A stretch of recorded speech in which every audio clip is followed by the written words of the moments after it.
ሐረግ ድራማ እንግዲህ ሁላችንም በጉጉት እየጠበቅን ነበር። ያፌት እንግዲህ የናታን አባት ሲሞት በጣም ደንግጦ ነበር። የዚህ ፓርት ነበር ያበቃው ማለት ነው። እንግዲህ ለዛ መልስም ብዙዎቻችን ለምን ደነገጠ፣ እንዴት እንደዚህ ልጆች አለ የናታን አባት ለያፌት ምንድነው ከያፌት አባት ጋር ከናታን አባት ጋር ያፌት ምንድነው ያለው ግንኙነት እያላችሁ ነበር። እንግዲህ በስተመጨረሻም አሁን መጨረሻ ላይ እንደተናገረው ሁሉ ያው አባቱ እንደሆነ ነው ማለት ነው።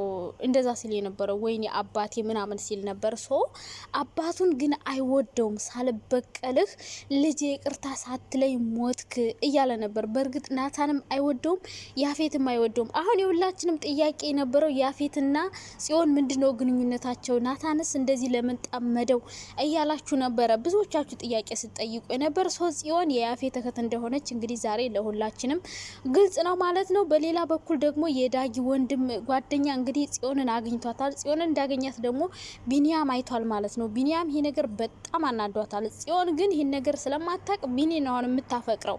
ይሄኛው ልጅ እንግዲህ ያው ዳግም እንዲያገናኘው በግድ ስለጠየቀው ዳግም ደግሞ ያፌትን እንዲጎዳለት እንዲወጋው ስላደረገ ያው ኤፍራታን ያፌት እንደዛ በማድረጉ ስለተናደደ ጓደኛው ነው በጠቃሚ የፈለገው ነገር ግን ያው የአጎቱን ፍቅረኛ አሳልፎ ለሱ ሰጥቶታል ማለት ነው። ጽዮን እንድታገኘው አድርጓታል ማለት ነው። ዳግምን በጣም ስላስፈራራው ዳግም ኃላፊነቱን ተወጥቷል ማለት ነው። ኤፍራታ እንግዲህ ያው ደውለሽ ጠይቂ ለሁሉም ብሏት ነበር ያፌት። ደውላ ጠይቃ እንግዲህ ሁሉንም ነገር ቤዚ ነግራታለች ማለት ነው። የናታን አባት እንደሞተ ሁሉንም ነገር አቃለች ማለት ነው። አሁን የማታውቀው ጽዮን ብቻ ናት። ለጽዮን ደግሞ እንግዲህ እንድትነገር አልፈለገም ናታን ማለት ነው። እንድትሰማ አልፈልግም፣ ገነት ትስማ ትነገር እያለችው ነበር። ነገር ግን ናታን እንድትሰማ ፈቃደኛ አይደለም። አሁን መስማት የለባትም የእናትና የአባቷን ሞት እንዴት እንደምትወዳቸው ስለማቅ እህቴ እንድትሰበር ና እንድታዝንብኝ አልፈልግም እያለ ነው ናታን ማለት ነው። ናታን ግን አባቱ ቢሞትም ሁሉን ነገር እንደ ኖርማል አይቶ ወደ ስራ ሊሄድ ነው ብሎ እንግዲህ ወደ ውጭ እየወጣ ነበረ። ስለዚህ ናታን አሁን ከያፌት ጋር በተያያዘው ነገር ላይ ስራ ጀምሯል ማለት ነው እንጂ ድርጅት ውስጥ እየሰራ አይደለም ማለት ነው። በዛ በኩል ሉሊት አሁንም ለማቃጠል ጆሮዋን አቁማ ነገሮችን ከዛም ከዚህ መስማቷን ተያይዘዋለች ማለት ነው። ሰላም ውዴ ቻናል ቤተሰቦች እንዴት ናችሁ? ደህና ናቸው? በጣም ደህና ነኝ እግዚአብሔር ይመስገን፣ ክብር ይስፋ። እኔ ጋር ሁሉ ሰላም ሁሉ መልካም ነው። እናንተ ጋርም ሰላም እንደሆናችሁ ባለሙሉ ተስፋ ነኝ። ዛሬም በአዲስ ቪዲዮ ከቻ ብያለሁ ማለት ነው። የኔ ውዶች ለቤት አዲስ ከሆናችሁ ላይክ፣ ሼር፣ ሰብስክራይብ ማድረጋችሁን እንዳትረሱ። ሀሳብ አስተያየት ካላችሁ ኮሜንት ላይ ማስቀመጣችሁን አትርሱ ማለት ነው። የኔ ውዶች እንግዲህ ሐረግ ድራማ ዛሬ ክፍል 79 ተለቋል ማለት ነው። ብዙዎቻችን እንግዲህ የናታንና የያፌት አባት መሆኑን አንድ መሆናቸውን አናቅም ነበር ማለት ነው። ባይወዱትም ነገር ግን ሁለቱም ወንድምና ወንድም ናቸው ማለት ነው። ያፌትን እንደዛ ያናደደውና ያስደነገጠው ነገር ምን እንደሆነ አላወቅንም ነበር። በሌላ በኩል ደግሞ እንግዲህ ያፌት ከሰራተኞቹ አብረው ከሚሰሩት ሰዎች ጋር አሁንም ሌላ ሴራ ጀምሯል ማለት ነው። ምን ሊያደርግ እንዳሰበ ባይታወቅም ሉሊት አብራቸው እንድትሰራ እንደሚፈልግ አብሮት ለሚሰራው ለረዳቶቹ እየነገራቸው ነበር ማለት ነው። ያፌት ምን አይነት ሴራ ጀምሮ ነው ሌላ መድኃኒት እንትን ብሎ እንግዲህ ሰጥቶት ነበር ማለት ነው። በመጨረሻ እንግዲህ ያፌት ሰክሮ ነው የገባው ቤቱ። ተስፋ የቆረጠ ይመስላል፣ ያዘነ ይመስላል። እንግዲህ በሰከረበት አጋጣሚ ነበረ ለኤፍራታ እንግዲህ አባቴን ሳልበቀለው ሞተ እያለ ሲናገር የነበረ በሰካር ልቡ። ኤፍራታ ግን የያፌት አባት እንደሆነ አታቅም ነበር። ናታንና ያፌት ወንድምና ወንድም እንደሆኑ አታቅም ነበር። አሁን ትልቅ መረጃ አውቃለች ማለት ነው። እስከዛሬ የደበቀውን መረጃ አውቃለች ማለት ነው። ማን? ኤፍራታ። ናታንና ያፌት ጓደኛሞች እንደሆኑ ነበር የምታውቀው። አሁን ግን ወንድምና ወንድም እንደሆኑ አውቃለች ማለት ነው። ቀጣይ ፓርቱን እንዴት አድርገው ሊቀይሩት ይችላሉ ማለት ነው። በነገራችን ላይ ሐረግ ድራማ በጣም ውስብስብስብ እያለ መጥቷል ማለት ነው። እዛ ጋር ሉሊት የተሰጠችው መድኃኒት ምን እንደሆነ አልታወቀም። አሁንም እንደታመመች ነው። ነገሮችን ማቃጠሩን ተያይዘዋለች ማለት ነው። የቤዛ መቀየር ብቻ ነው ሌላ የተሻለ ነገር ያለው እንጂ ሐረግ ድራማ አሁን ላይ በጣም ውስብስብ እየሆነ ነው። በዛ ጋር ናታን ምን እንደሚሰራ የት እያመሸ እንደሚገባ ግልጽ የሆነ ነገር የለም። አባቱ ሞቶ እንኳን ወደ ስራ መሄድ አለብኝ፣ የጀመርኩት ፕሮጀክት አለ በዚህ ሳምንት የሚያልቅ ነው እያለ እንግዲህ እየወጣ እያመሸ ነው። አባቱ ሞቶ እንኳን መቅረት አልፈለገም።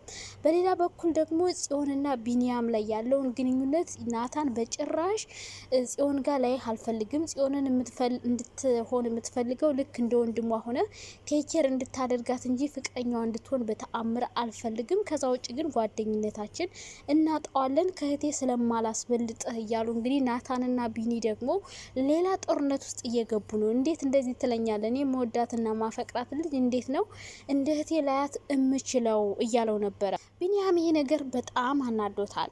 ጽዮን የረሳችሁ መስሎታል። ነገር ግን ጽዮን አሁንም በጣም እንደምትወደው ውስጧን እያሰበች ነው። ልደውልለት አልደውልለት እያለች ማታ ማታ ሁሌ በምደውልበት ሰዓት በር ላይ ሆና እየጠበቀች ነበረ። በዚህ መሀል ነበረ እንግዲህ ናታን ጽዮን ጋር ሄዶ አብረው እያወሩ እንደነበረ ስለ ኤፍራታ ስታወራው ኤፍራታ ጋር ወደፊት አብራችሁ ሆናችሁ ልጅ ወልዳችሁ እያለች ስለ ወደፊት እቅዳቸው ስታወራ ጽዮን ተይኝ፣ በቃ እንደዚ አይነት ነገር አታንሽብኝ፣ መስማት አልፈልግም፣ ስለ ኤፍራታ ማሰብ አልፈልግም ሲላት ሲቀጥል ደግሞ ቢኒያምን እንደዚህ ማፍቀር የለብሽም፣ መውደድ የለብሽም፣ ፍቅር ማለት የልብ ህመም ነው፣ ስብራት ነው፣ ቁስል ነው፣ በቃ ምንም አይነት ጥሩ ነገር የለውም። እኔ ወንድምሽ ልንገርሽ ከወሰድኩት ተሞክሮ እያለ እንግዲህ ለጽዮን እያላት ነበር። ነገር ግን ጽዮን ደግሞ አንድ ነገር ጠቅ አድርገዋለች። በፍቅር መሀል ላንተ ብሎ ሌላ ዋጋ እየከፈለ ያለ ሰው እንዳለ ብታውቅስ? አታውቅም ወይ? እንደዛ ቢሆንስ? በሁለት ሳይድ ማየት አለብህ።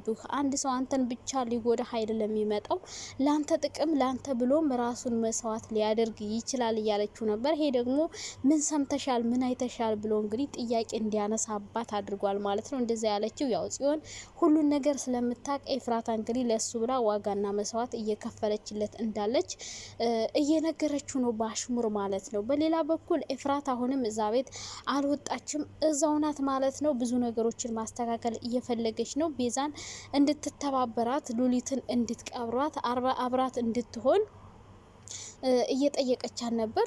ቤዛ ያው እንደ ድሮ ተንኮል መስራት አልፈልግም፣ ተንኮል መስራት ትቻለው ብትላትም ነገር ግን ልትተባበራት ለጥሩ ነገር ከሆነ ብትተባበራት ምንም ችግር እንደሌለው አስረድታት፣ ቤዛም እንግዲህ እሺ ብላ ተባብራት ከሉሊት ጋር ጓደኝነት ፈጥረው መረጃዎችን ለማሰባሰብ እያሰበች ነበር። እንግዲህ ኤፍራታ በዛ በኩል ደግሞ ያፌት ሉሊት እንግዲህ ከነሱ ጋር እንድትሰራ አሁንም ድጋሜ ሴቶችን እንድታግትና ቢሮቸው እንድትገባ አሁንም ለአብሮት የሚሰሩት ሰዎች ትዕዛዝ እየሰጠ ነበር ማለት ነው። ስለዚህ ይሄ ነገር አሁን ኤፍራታ ያሰበችው ነገር ጥሩ መስመር እየያዘላት ነው ማለት ነው። ምክንያቱም ሉሊት እዛ ስራ ውላ ስትመጣ ለቤዛ ነገሮችን ታቀብላለች ማለት ነው። በሌላ በኩል ደግሞ ኤፍራታም ድርጅቱ ጋር የመግባት እቅድ ስላላት ምናልባት እዛ ስትገባ የበለጠ ነገሮች እየጠሩ ይሄዳሉ ብዬ አስባለሁ። በሌላ በኩል ደግሞ እንግዲህ ያፌት ያው ሰክሮ መጥቷል ቤት ውስጥ ሶ ኤፍራት አሁንም ሌላ መረጃ የማግኘት እድል አላት ማለት ነው። ያኔም እንግዲህ ተወግቶ ሲገባ ነው አንድ መረጃ ያገኘችው። አሁንም ቢሆን ሌላ መረጃ የማግኘት እድል አላት ማለት ነው ኤፍራታ። ስለዚህ ሐረግ ድራማ በጣም ውስብስብስብ እያለ ነው። እውነት ለመናገር እኔ አሁን እየደበረኝ ነው። በቃ ምንም የሚያጓጓ ነገር የለውም። በቃ በጣም እየተወሳሰቡ ነው። በዛ ያፌት ታሟል፣ ከዛ ሌላ ስራ ይሰራል፣ ከዛ ናታኔት እንደሚሄድ አይታወቅም። ጽዮንና ቢኒያም የጀመሩት ነገር መጨረሻው አልታወቀም። ከቢኒያም ላይ ደግሞ ጽዮንን ለመውሰድ የዳጊ ጓደኛ፣ ከዛ የኤፍራታና የገነት እናትና ልጅነት ገነት፣ በቃ ሁሉ ነገር ውስብስብስብ እያለ ነው። ምንም መስመር የያዘ የሆነ ቀጣይ እንደዚህ ይፈጠራል ብሎ ለመገመት አሁን ላይ ሐረግ ድራማ በጣም ግራ ያጋባል። ለማንኛውም እናንተ ግምታችሁን አስቀምጡ ማለት ነው። ቀጣይ ኤፍራታ ያፌት እና ናታን ወንድምና ወንድም ያፌት እህት እንደሆነች ጽዮን ስታቅ ኤፍራታ ምን ታደርጋለች? ለጽዮን እንግዲህ ኤፍራታ ምንም ነገር እንደማትደብቃት ቃል ገብታላታለች። ጽዮንም እንደዛው ማለት ነው። ሶ ጓደኛሞች ስለሆኑ ናታን እንዳትሰማ ቢፈልግም ቀድማ የምትነግራት የሚመስለኝ ኤፍራታ ናት። ምክንያቱም ምንም ነገር ላይደባበቁ ቃል ተገባብተዋል ማለት ነው። ሶ ጽዮን ይሄን ነገር ስትሰማ ምን አይነት ስሜት ይሰማታል? ሌላ ነገር ሊፈጠር ይችላል። ናታን እንዳትሰማ የፈለገው በዚህ ህመሟ ላይ ይሄን ነገር ብትሰማ ህመሟ ይብስባታል፣ ሌላ ነገር ውስጥ ትገባለች በማለት ነው። እንግዲህ ቀጣይ የሚፈጠረው ግምታችሁን እያስቀመጣችሁ እስከዛ ድረስ ባይ ባይ። ሰላሙን ወዳችሁ